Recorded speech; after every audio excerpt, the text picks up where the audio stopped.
Muito bem, então vamos falar sobre relações interpessoais no trabalho ou psicologia interpessoal nas relações de trabalho ou relacionamentos interpessoais no ambiente de trabalho. E aí, diversas variações de nome para falar da mesma coisa, que é como a gente se relaciona no nosso contexto profissional. Quando a gente vai falar de relacionamento interpessoal no trabalho, precisamos dividir as coisas para poder entender esse conceito inteiro que está sendo exposto aqui, que é o seguinte. Então, quando vamos falar de relacionamento interpessoal no ambiente de trabalho, vamos falar de duas pessoas interagindo entre si, e isso é interpessoal. Vamos reduzir para o menor elemento de uma relação entre pessoas, que é a pessoa. Para a gente entender a pessoa, é interessante a gente pensar que desde quando a gente nasce, a gente está no processo de tornar-se pessoa, de construção de uma pessoalidade, de uma individualidade. E aí, seja por aspectos biológicos ou não, como é que vai nascer a situação do temperamento, mas porque tem visões diferentes, versões diferentes para diversos autores. A questão é, aqui nosso ponto é, tem um temperamento, tem uma coisa que vai me fazer agir de uma tendência para um lado ou para outro. Então tenho esse temperamento. Isso vai me fazer que eu vá desenvolvendo uma personalidade. Se o temperamento a gente pode falar que é uma questão pessoal, individual, interna, a personalidade já começa a agir de acordo com os critérios sociais, a interação social, vai então aprendendo a ser uma pessoa social. E aí eu vou desenvolvendo experiências e experiências, e com isso eu vou entendendo algumas coisas, vou desenvolvendo as minhas características e fazendo mais aprendizagens, aprendendo coisas sobre mim, sobre o outro, tirando conclusões e montando um conjunto de conhecimentos com os quais eu vou agir, pelos quais eu vou agir no mundo. Esse conjunto de conhecimento é muito pessoal e eu vou levar ele para onde eu for para interagir com mais quem quer que seja. E pode ser uma rede grande, complexa, dinâmica de relacionamentos, como mostra a nossa figura aqui de fundo. Isso é uma pessoa. Quando nós estamos falando de relacionamento interpessoal, estamos falando que tem uma outra pessoa também com as mesmas coisas, com as mesmas características, com os mesmos processos, que tem o seu próprio conjunto de conhecimentos pessoais. E numa relação interpessoal, esses conjuntos vão se encontrar. Perceba que são mundos muito diferentes. E porque isso vem da cultura, vem da família, vem das tradições familiares, regionais, e tudo isso vai compondo a pessoa. E esses dois mundos diferentes vão ter essa interação compartilhada, que é o relacionamento.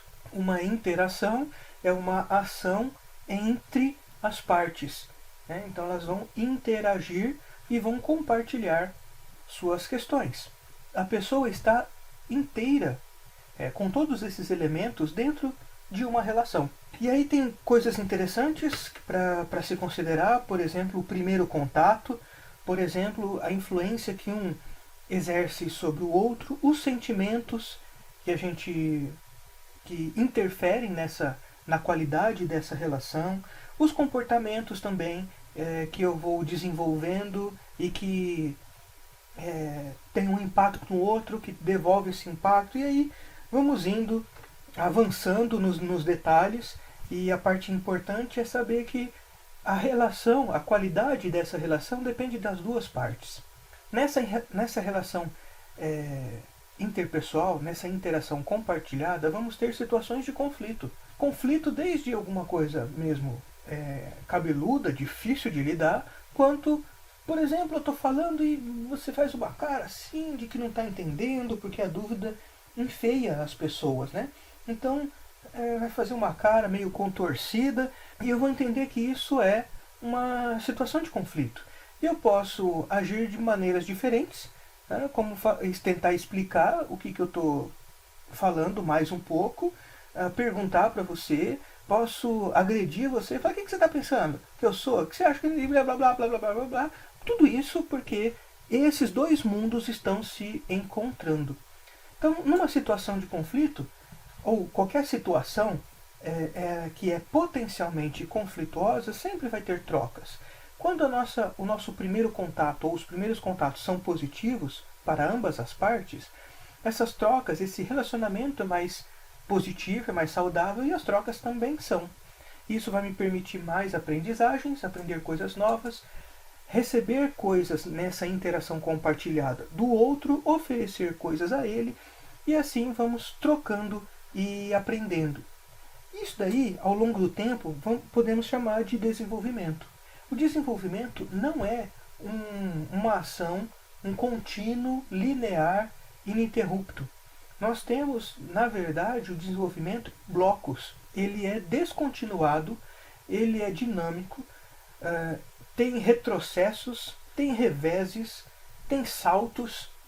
Tudo isso que é o desenvolvimento, que é uma área que normalmente o RH ou os psicólogos estão mais interessados, né? De como promover esse desenvolvimento de forma constante, não contínua, mas de forma constante. Colocado isso daí, né, temos duas pessoas numa interação com todas essas potencialidades, potencialmente aprendendo, potencialmente desenvolvendo, potencialmente conflitos.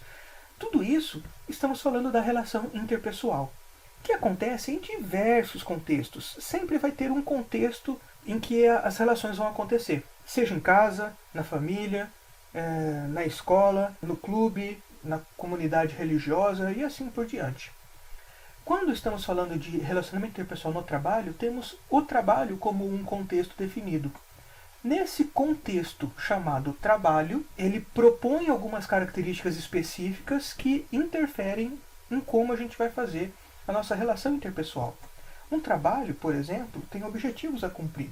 Você tem um conjunto de tarefas que precisam ser executadas para alcançar um resultado no final. E isso coloca a perspectiva do relacionamento entre as pessoas com um objetivo para ser atingido.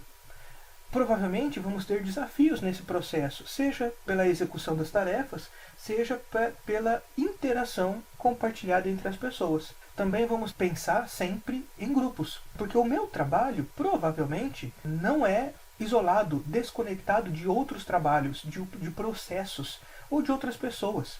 Então, quando eu penso em relacionamento interpessoal no trabalho, também tenho que pensar que existem relacionamentos de grupo ou de equipe, que as pessoas vão ter que trabalhar em conjunto para alcançar esse resultado. E isso, com certeza, vai ter muitas diferenças pessoais, individuais, as idiosincrasias que vão estar nesse meio do caminho e que podem dificultar essa convivência de grupo, esse relacionamento realmente positivo entre as pessoas no ambiente de trabalho.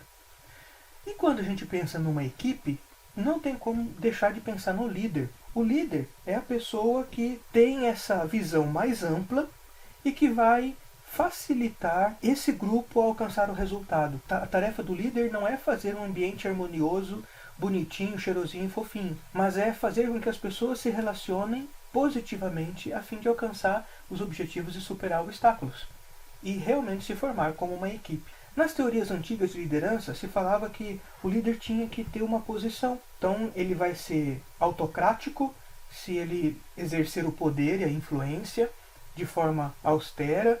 As pessoas não têm grande participação no processo decisório, mas ela está lá e precisa executar a sua tarefa, e o líder vai direcionar quando, como, porquê, para onde. O democrático é o líder, seria o líder nessa teoria clássica, que diria para as pessoas como vamos chegar lá. E aí o grupo participa, junto com o líder, da solução, da construção dessa solução e da constituição, da construção mesmo desse resultado. E também tem o líder laissez-faire, que vai dizer: o grupo sabe o que fazer, eu estou aqui, se precisar de mim, estou aqui, se não precisar de mim, beleza, estou aqui também. Pode agir até de forma consultiva, mas ele não é o líder que vai estar interagindo com a equipe.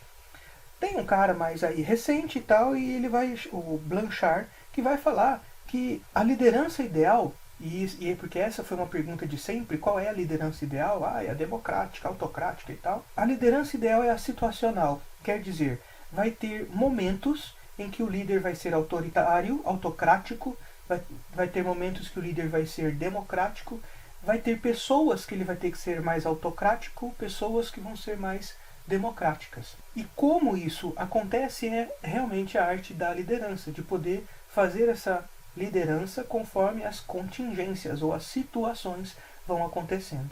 E ele propõe então 4 níveis de maturidade, um gráfico de 4 níveis de maturidade, em que o líder vai poder verificar qual é o nível de maturidade em que um profissional está e poder contribuir com ele, com todas essas partes, e propor outras pessoas para contribuir para que esses relacionamentos, esses mundos possam realmente estar se transformando e essa pessoa subindo o seu grau de maturidade. E isso faz uma grande diferença nesse contexto das relações interpessoais, porque essas relações interpessoais elas não estão dadas no mundo objetivo, mas são as percepções dessas questões subjetivas. Então é muito importante entender sobre relacionamento interpessoal no ambiente de trabalho. Aqui tem vários conceitos que podem ser aprofundados em livros e disciplinas que podem ser estudados individualmente ou num curso. Mas seria isso uma ideia geral de relacionamento interpessoal. Conhecendo isso daí, você pode identificar um ponto frágil para você, e daqui a gente ramifica para muitas coisas. Mas se você consegue nessa pequena explanação, entender pontos fracos na sua experiência, porque ser um bom profissional não garante ter competências interpessoais. Ser um bom técnico, ter boas competências técnicas, não garante ser competente interpessoalmente nas relações.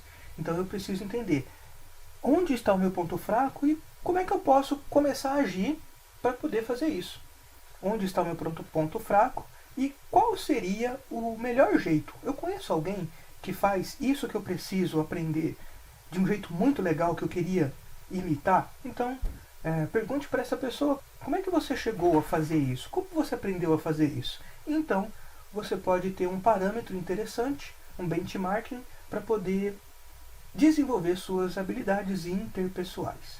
Algumas ideias aí de livros que são interessantes, que tem muitos outros assuntos, inclusive a questão do relacionamento interpessoal. É isso, muito obrigado pela atenção. Meu nome é Ettore, do pensaração.com.br.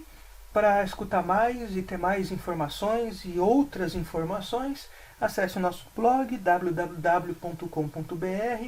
Compartilhe esse vídeo, temos lá também o podcast, acompanhe, assine e compartilhe, e aí você vai ter então muitas oportunidades, muitos conceitos interessantes e aplicáveis para desenvolver suas relações, suas habilidades interpessoais.